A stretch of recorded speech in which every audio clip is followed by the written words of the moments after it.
I did get told a couple of times that I'd never be a footballer, and then you can imagine what that does to you and what it does to your head. And maybe some people would have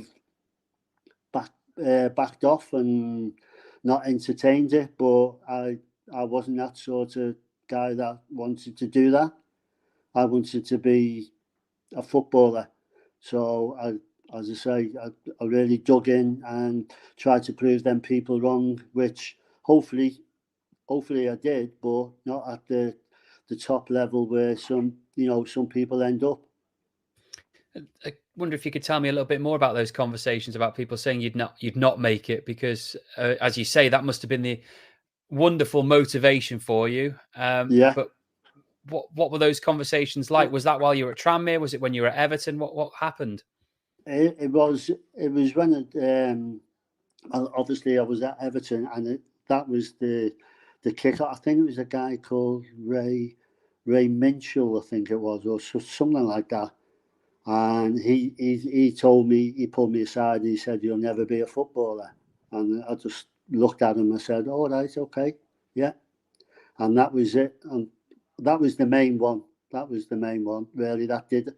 That sort of reset my mind and put me on the right road, sort of thing.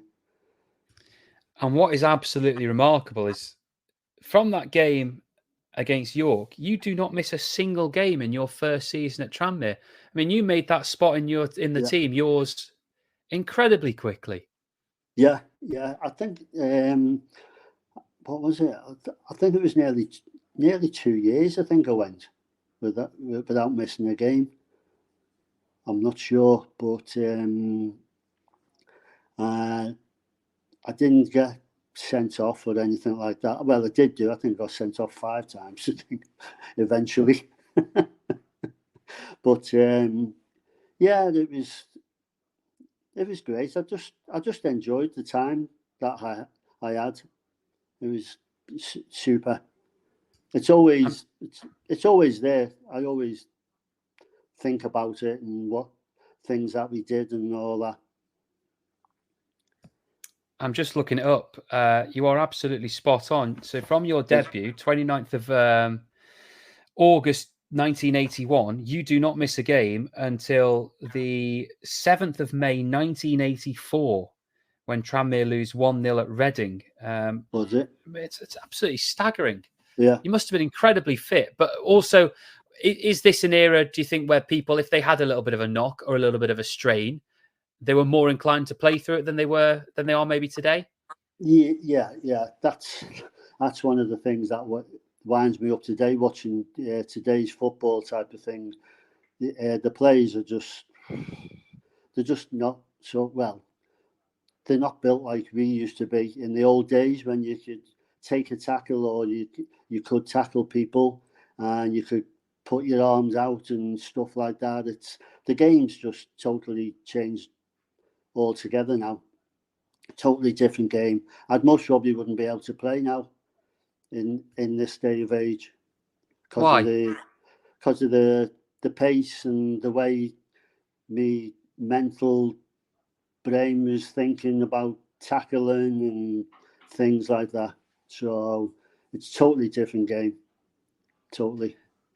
I'm just done the maths while you've been speaking there. 162 consecutive appearances, which is Is that unbelievable. right? Really, you wouldn't get that in the present day, because you'd get in the present day you'd get rested for a League Cup game, or you'd get rested for a associate members game. You just wouldn't play if you were that important to the first team. So a remarkable run. Yeah. Um, for those who were too young to see you play, like myself, can you kind of tell us a little bit about what your playing style was?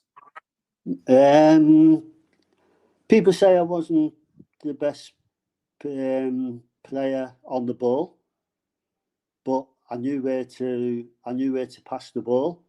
But mainly I was down to being a defender, and if I was given a job by the manager, by Brian Hamilton or Ray Mathias and Les Parry and people like that, I I just went out mentally switched on, and then I used to say to myself, that's my job that's my job today, that's my job tonight, and that's what I'm going to do. And I just focused on that game and on that player, because they used to give me plays to mark if there was a certain player on the pitch. They used to think that I was the man that could do the job on the certain player and mark him out the game. Or I know it sounds stupid saying it now, but you wouldn't get that in these days, sort of thing. But yeah, I just enjoyed it. When I was given a job, it was mentally and physically thinking about doing that